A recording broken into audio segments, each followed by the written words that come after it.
Disebabkan tak jaga agama, datanglah masalah mental tu. Kata orang. Dulu, 2021, Jana Nik ni dia nak treat masalah mental dia. So, dia jumpa dengan doktor sakit jiwa and dapatkan ubat.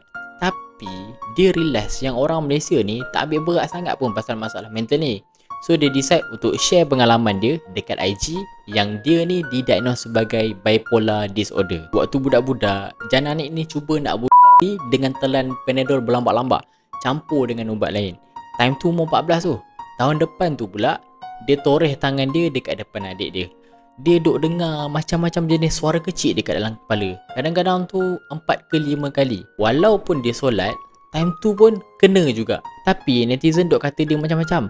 Tak jaga agama lah, berlakon je, nak publicity murahan.